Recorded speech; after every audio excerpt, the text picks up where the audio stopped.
good morning, and good morning.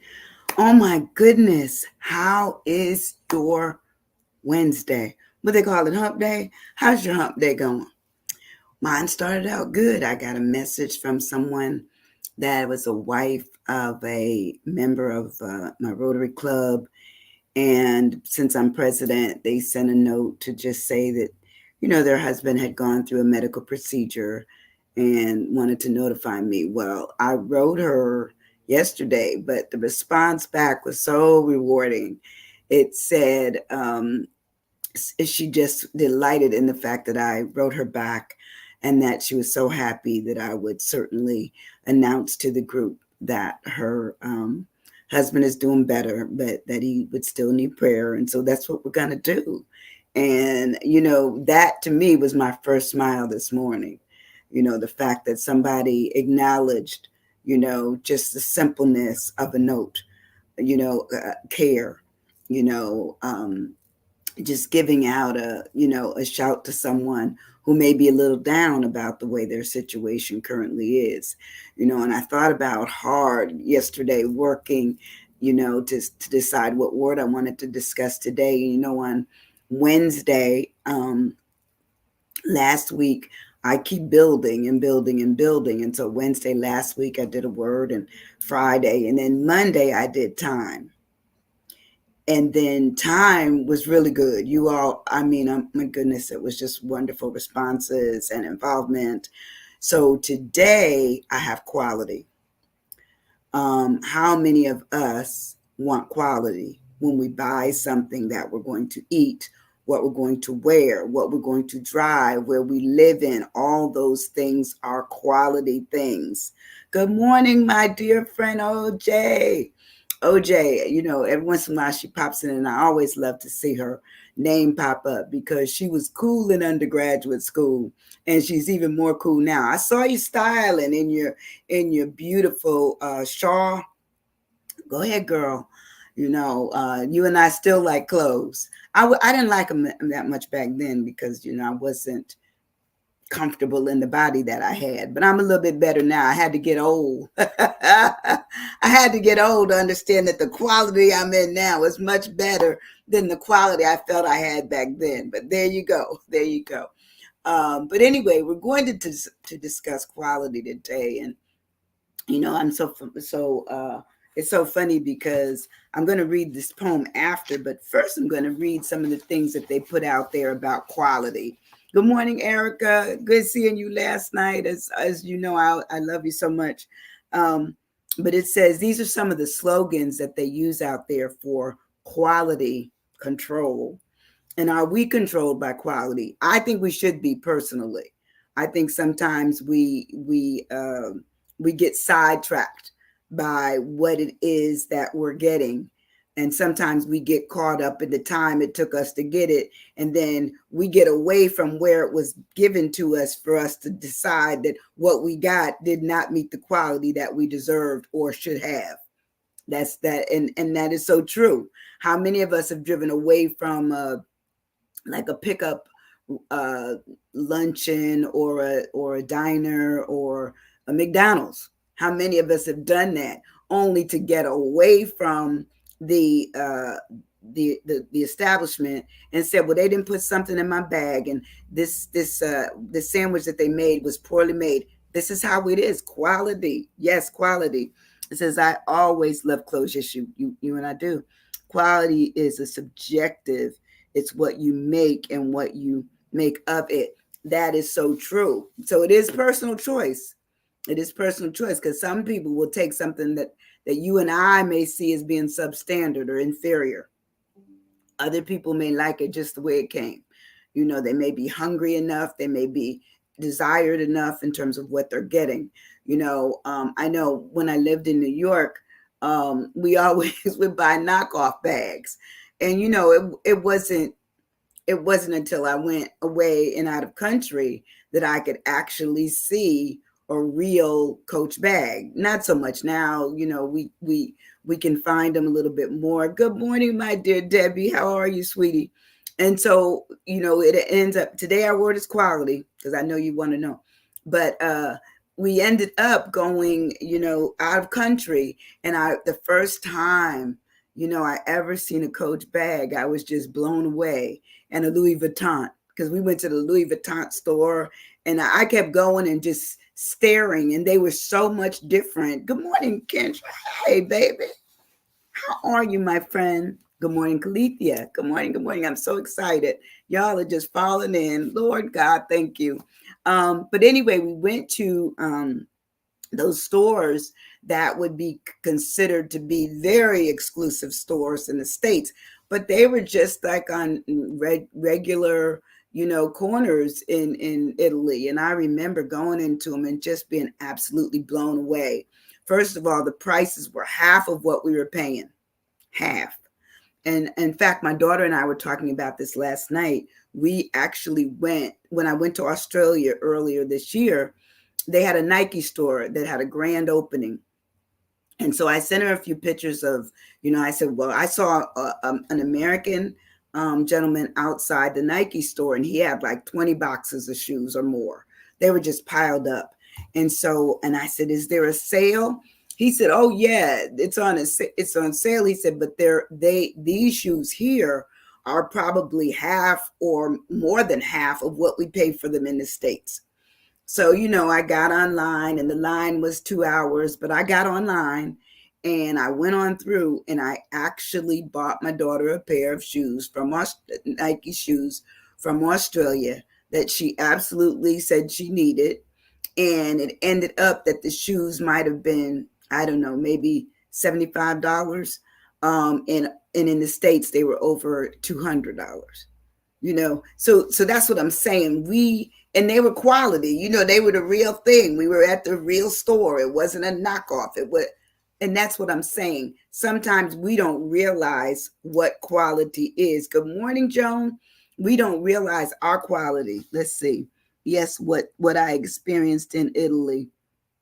That's right. That's right. Mass produced for little prices. I was floored. Absolutely. Absolutely. You don't even realize it because we get used to what we see. We get used to what's offered to us. And so everyone that goes out and pays $80 for a knockoff bag, to find out that if you went to another country, that same bag wouldn't be allowed. First of all, they don't even allow knockoff bags to be in those other countries because they are so tied up in terms of how things can be produced and who can sell them, that they'll run it down. We didn't have knockoff bags when I lived over there, but it is what it is. But these are some of the things that I had about quality. It says quality, the slogans that a lot of companies use. We stand ahead in quality. That's the first one. Quality is priority. Safety, quality, and excellence. It says quality is our business. Let's see, what did my friend here say? She says, I think if your acknowledgments love you much, you are also to learn how to interpret what we are told and how things are marketed to you. Absolutely. But sometimes if we're only in the view to see a smaller market or see a market that's been certainly knocked down and certainly not of what others might be seeing elsewhere, we don't know. We have no availability to it. But you're absolutely right. But anyway, here's another one. And this one is probably one you've all heard. Quality only happens when you care enough to do your very best. I've heard that one. It's out there.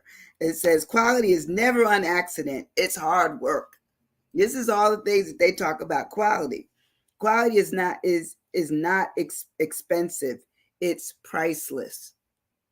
That's actually a pretty good one. Good morning, Miss Rosie. How are you doing, my friend? Love you, love you, love you. It says quality is a trait that we navigate. That might go right along with what OJ is saying. Sometimes we have to find what's right for us. There you go. It says our worry is quality is not an amount. And the last one I'm going to read, it says customers care of quality if quality is fair. It's actually pretty good.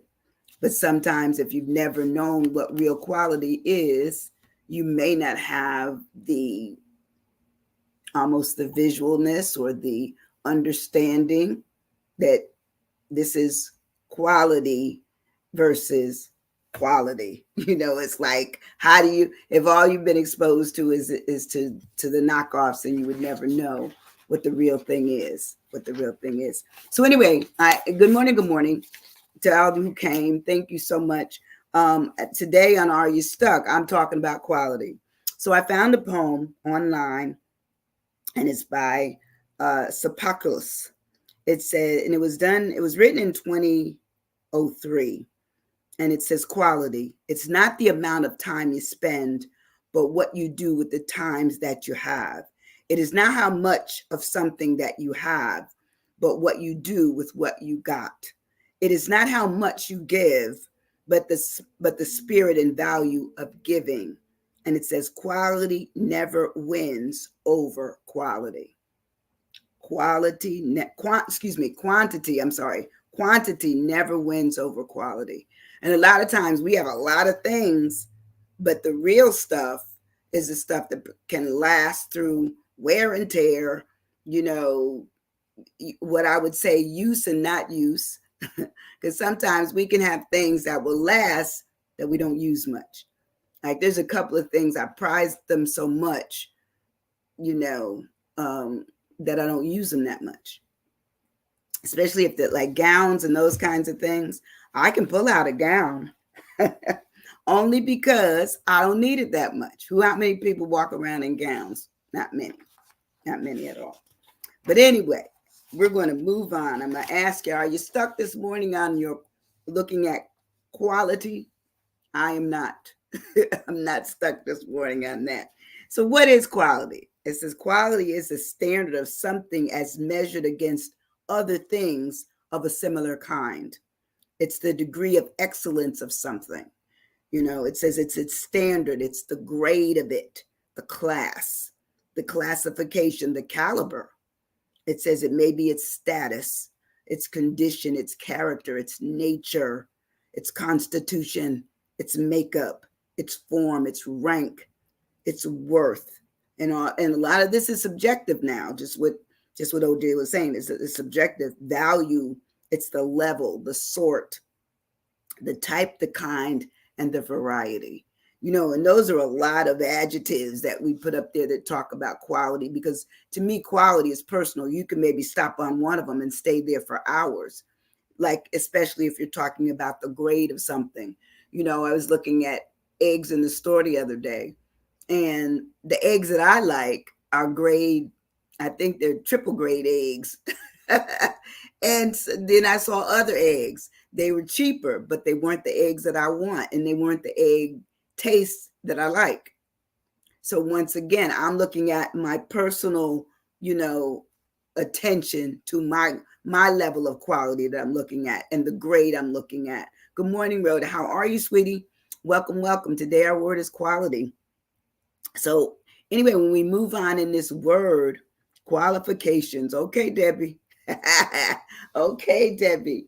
Qualifications, because sometimes we have to say, does it meet our grade? Do they meet the standards that should be set? But who set the standards? I'm looking for my glasses. All right, today I'm in some kind of plaid. I'm in a plaid glass. Oh, quota. Okay. All right. Yeah. We sometimes we look at the quota that we may be looking for within ourselves, or what the quota is for, the number that can attend, or how much it may cost, or whatever. All those things, look at that. The quirk. Yes, because sometimes don't we get quirky stuff that we think is quality, and then we get it. Incidentally, there's a new thing out that someone sent me yesterday. It was a probably like a PSA on Temu, Temu. And I bought some stuff from Temu, and I didn't do it through the app. I did it through the actual online. And they said through the app has a tendency to hold on to your information if you hold it on your phone. And they said one of the things it does is that it will collect, your location, it collects contacts, all those kinds of things. So I took it off my phone. I did have it on there, but I would never order anything from it. But I've used it before. And they said like millions of people have used this. It's like the online, you know, quick fix, cheap Amazon. And so we've used it. Quadruple. Okay, that's a great word, because sometimes we have been quadrupled in the quantity that we want. We may buy for something.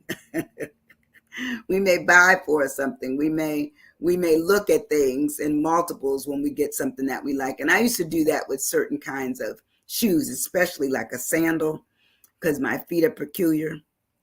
So it would like have to be what I can wear and how I would end up getting more colors in it. So I've done that. I put questionable for me. When I'm looking at quality, I'm giving a question to it. Does it meet the standards that I've set for myself on what it is that I want? And it says questionable, talks about that it's not clearly honest, not clear. Is it honorable, and is it wise? And sometimes we will find that when we go back through some of the things that we purchased sight unseen, what happens? It doesn't meet the real. Now, I am a person who will send something back. I mean, I will, period. I will take it back to the store, and I do it all the time, because it didn't meet what they said it was supposed to do. And then they ask me for a review, or why am I returning it? I tell them I felt it was made poorly, or the fit wasn't proper. And I said, you gave us the measurements and the sizes, but those aren't true. It can't be. But I will send something back. I sent 2 things back to Walmart yesterday. Give it back. So when something is questionable, it might be controversial. It might be something that's contentious. How many of us have gotten into like an argument with someone just because they didn't understand the reason why we needed either our money back or we needed a store credit? It says open to doubt, in doubt, uncertain, unsure, in dispute. I know some of you know what I'm talking about. It says also problematic. How many of us have gone through things and there's just problems with it? We see them, we understand them, we acknowledge them. Unverified. We can't make a heads or tails of it. Unclear, not definite, not obvious, iffy. I always like that word, iffy. Moot, it's a moot issue, and it's improbable. So when we go through, looking at our quality, the standards that we set for what we consider to be, qualifiable to us, we may have questions, and we may give them out on a regular, that just because we realize this is not going to work, I have to send this back or take it back to the store. My you, when I move on with the word, I have understandable. I have to understand what it is that I'm looking for before I go looking. So to me, it has to make sense in the first place that I'm looking for something. Why am I looking for it? What's the reason for it? Uniqueness. I like uniqueness. Like I am a probably a boutique person. I love boutiques. Occasionally, you have to buy from the big box stores, but my preference is to go to a boutique, because they only buy 1 or 2 of them in a certain size, and you won't see yourself going and coming. And that's for clothes. After clothes, I'm on my own of just figuring out, along with everybody else, what will fit, what will work for me, all those kinds of things. Use is good. Ultra, that's really good. The ultra experience. How do I use certain things? What's my usefulness for things that I've purchased or are given to me? When I look at it, when I look at understandable, it says, do I understand? Is it comprehensive? Is it, intelligible? Is it, lucid? Does it make sense? Is it clear? Is it explicit? Is it coherent with what they said it was supposed to do? Is there transparency to it? And I know a lot of times we purchase things and we don't realize until later on that the details really were not transparent. They were really a cloak over what was really wrong. So on what's that? Umpteenth? Oh, umpteenth. Umpteenth is good. Yes, because sometimes we experience things that are umpteenth. Um, it says also, is it straightforward? How many of you bought things or been involved in things and you realize that once you received it, it was not straightforward on how they said it was going to perform? It wasn't right. It just wasn't right. Um, I had I remember my first car, and I was just so excited about this car. And it was a Honda Civic. And, and I bought it. It was like a display, like a showroom display. And, it was my first time purchasing a car. Well, after 2 weeks, a head gasket blew. Well, I don't know what a head gasket is. So I went to a friend of mine that I worked with, and he said, well, if the head gasket is blown, that means they've done some really damage a while in the car. That means that even though you bought it as a used car, they had really used it. So eventually I was able to get out of the deal because I kept taking it back to them and posted that I was going to write it up as a lemon. So finally, their headquarters got wind of what I was saying, and they decided to just, give me give me my money back, and I went and purchased another car elsewhere. Good morning, Maurice. Today our word is quality. We're talking about how we could just experience our personal approach to quality and what it is that we're looking for when we go and do certain things, purchase things, whether it be something that's to eat or to wear or to ride in or to live. What are we getting and what are we looking for? My A for in quality is affirmation.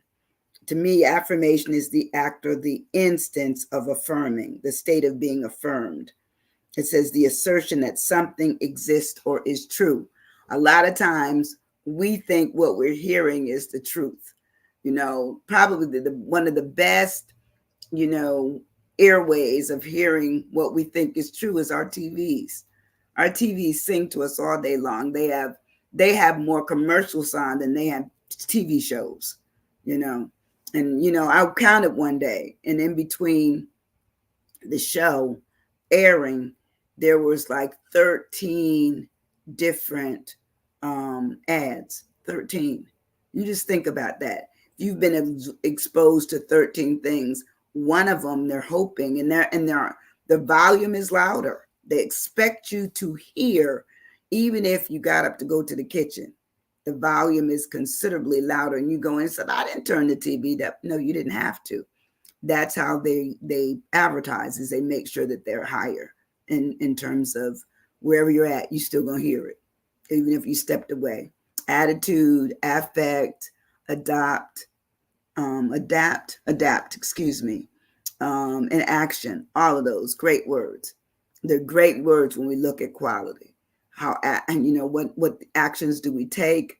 What's our attitude for even going out there looking, or being okay or not okay with what we received? How has it affected us? And have we adapted to the fact that we have it and we can't get rid of it? We need to resell it. What do we need to do with it? So an affirmation talks about our assertion, our what may be an affidavit. We may have to just figure out, how do we get this where it needs to be? Affirmative action, affirmation, absolutely, Debbie. Let's see. I also have declaration, oath, certification. A lot of times people, that's what I ran for the government. You can never work in certain positions once military members would transfer into the civilian workforce unless they had certain certifications that's required by industry or licenses. On the front line, if a needle is needed and somebody's there from their medical corps, they're going to get a shot. Okay. Or something might need to be, opened up and something taken out of terms like a small little incision or something. You're trying to save lives. So, but you can't do that in the regular workforce. You have to come out and get the required standards. So that actually was my dissertation when I finished. So we really look at affirmation, everything being questionable, understandable, affirming what it is that you want out of something, being quality or not. My L, what would you put for an L? Let me see if anybody comes up, because mine is really simple. What would you put for your L if you were looking at the word quality? What would you want to see using with the starting letter being of an L? I know Debbie and Joan have it, and probably Maurice. I look at what I see, and that starts it off. I have look. Simple. What am I looking at? Luxury. Okay, that's good. Luxury. While more coming in, I have look, which directs one's gaze or attention towards something or someone or in a specified direction. You're looking. Lavish. Okay. It says that when we're a load. Okay. Yeah, those are all good. When I'm looking at something, I might be staring at it to make sure, because I'm good at examining things. I look all around it. Like every once in a while, I would do estate sales. And I'm telling you, some of my cutest jewelry came from estate sales. I got it for $1. I got it for $2. And everybody says, where'd you get that from? And I tell them, they don't believe me. But estate sales, go around where you're at and go to estate sales. Those folks are trying to get rid of that stuff. Somebody will have a good time with mine. Listen, if my daughter tells you that once I'm up out of here, that she's having an estate sale, you come here. Because they have no idea of what you paid for it. But guess it would be worth a lot less if they're dealing with it, because they want to get rid of it. Livable. Okay. What is livable? What are our limits? Oh, liquidate. There you go, right there. Which is what we would do if we're looking at quality. Liquidations sometimes have good things in them, and sometimes they have bad things in them. Okay. So for me is to say, to stare at it, to focus, to sometimes study things, to concentrate, to check it out, to scrutinize it. Sometimes when I go and I'm looking at things, I have to turn it around and feel it and find out, is it really worth the money that they're asking for? It's the same thing when I order food. I'm already giving them what I expect to see once it comes out to me at the table. Like everybody knows, I don't like wet bread. So if you give me something and I've already told you to cook it well, do not give it to me and the bread is already taken on the form of sogginess. Can't have it. Won't eat it. Give it back. So I concentrate, I check, scrutinize. It says consider it and observe it. Regard it as something that requires your attention.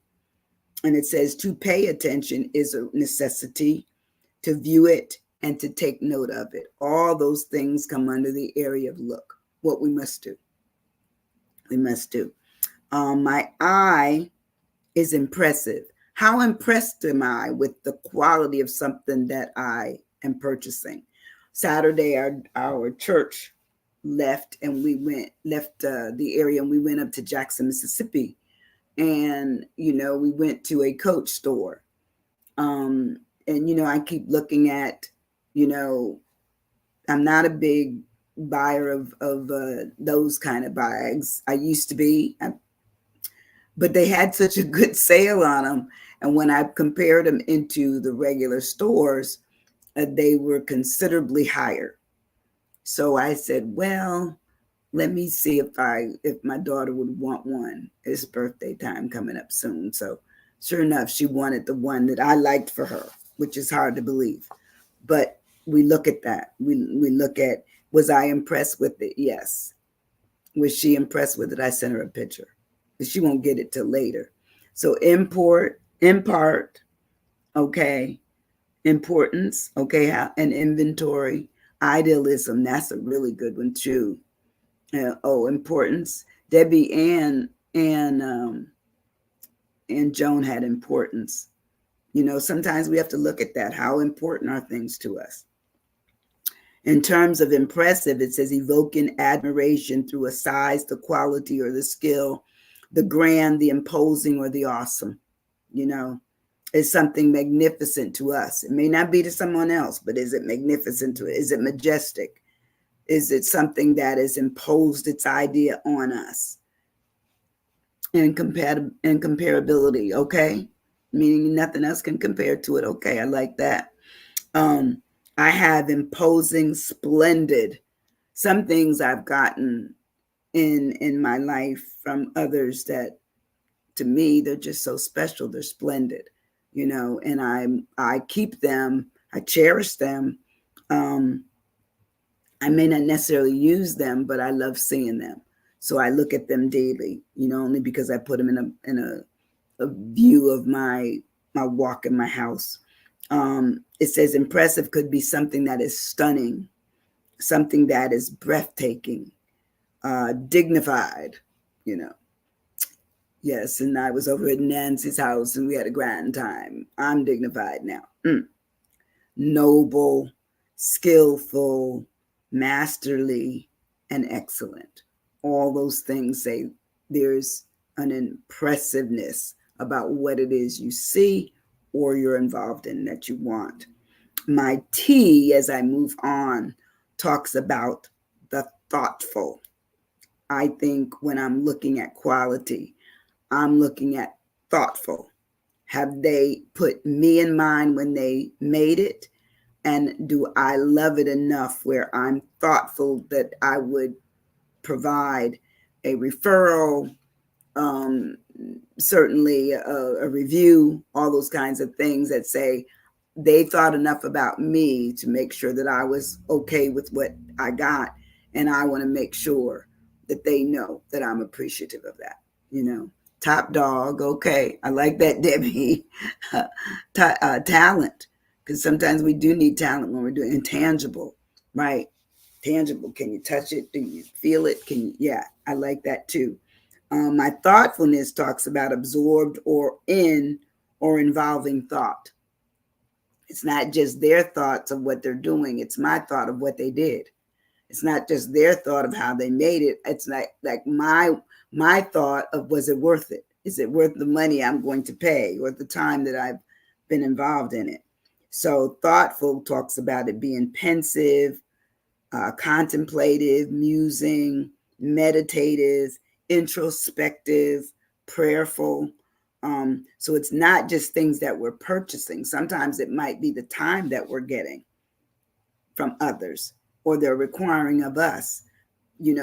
I think sometimes what I use in my words can be applied over several areas of our lives. It's not just the financial. It could also be your time. It could be, your destinations, all those kinds of things. The thoughtful also talks about it being something that is cognitive. That means it's deep thought out, engrossed, philosophical, because we can get philosophical about what it is that we want and why we feel we need it. It could be studious, serious, profound, and intelligent. To me, when I look at what I'm going to spend my money on or my time on, or my hard work in, I need to say that I've thought it through. And so there's thoughtfulness applied. And then it works back through all the other things. Am I impressed by it? Did I look at it deeply? Was I making sure that I questioned myself as to why? Why would I pay that much? Why would I go that far? Why would I do all of this? That makes sense to me. Do I understand it? And am I affirmed in my selection? And lastly, I don't know what I wouldn't have done without this one. Yielding. Yielding is my why, to give way to pressure or influence. Sometimes we are yielded into doing certain things. We just are. Plain and simple. Somebody say, oh, come on and go with me, or try this. Oh, yeah, let's go, both go buy this. Let's travel here. Let's do that. And we do. Technique and tangible and talent. Those were all from the previous word. What do y'all have for the why? The why could be you, personal.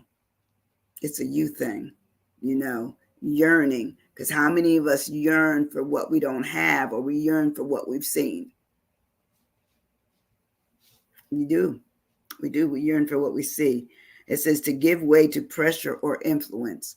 Sometimes we don't have to have external pressure. Sometimes we pressure ourselves. We can't go to sleep because the cake in the kitchen is calling us.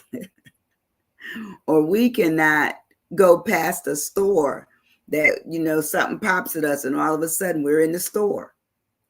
We can't pass up not buying. So the yielding is when we have, basically we've submitted to the urge. We're here for its beck and call. We're convinced that that's okay. And it says we're entreatly ready for it. We will take it on. Yahoo. Yahoo. Yes, Debbie, Yahoo. Yahoo means that I'm okay about it. Yay. But yielding just says that it could be we would yield to the pressure to do something, or we could yield, meaning also to not get involved in it. I'm yielded, meaning that I might not be moving on. In fact, one of the young ladies that was in here first earlier, I don't know if she still is, Kendra, she is a singer, a wonderful, wonderful singer of gospel, and Dr. Kendra. And she did a song called Yielded. And I always love that song. That's one of my favorite songs. And now I can only find it on my iPod. And they stopped making iPods. So I only have one thing I can play it on. When that breaks, guess what? I'm going to have to switch up to something else. But I'm going to do it. And they'll probably have a way for me to convert. But listen, I want you to really look at the quality of your time, the quality of life, the quality of your food, the quality of your space, the quality. To me, that just says a lot about quantity. It says in that poem I read earlier, quantity never wins over quality. It never will. To have a lot of stuff is one thing, but if it's just too much of the same thing or too much of nothings, then, I wait for what is really quality in order for me to have the one thing that kind of just does away with all the many other things. I don't need a lot of other stuff. But listen, I love you guys. I love you, love you, love you. I appreciate the fact when you come on in the space with me. And I know some of you pop in and pop out because you're working, but you can always come back and listen later. And what you can do, which doesn't cost you a dime, is say, I'm going to hit like, love, or share. I'm going to say share, and then I'll say like, love. But go on and get it out there. Let other people know that I'm out here trying to do the right thing by others, sharing what it is that I've trained for years, but also just sharing the fact that I love. I just love the fact of giving. I want you all to have a wonderful, wonderful day. Be safe out there. Look for the quality in your life, in any aspect that it may come. And I'm going to see you on Friday with another word. And if any of you want to come on with me, I have that capability now where we can do the word together and have fun with it, with them not just seeing me, but they can see you too. Debbie did it with me and I loved it. And she did a great job. And we'll do it again if somebody just steps in. Come on now. And if you have a word for me to break down, let's do it. Let's do it. Love you. Have a great day. Be safe. See you on Friday. Thank you. Bye-bye. Thank you. I love the poem quality. Thank you. See you soon. Bye-bye.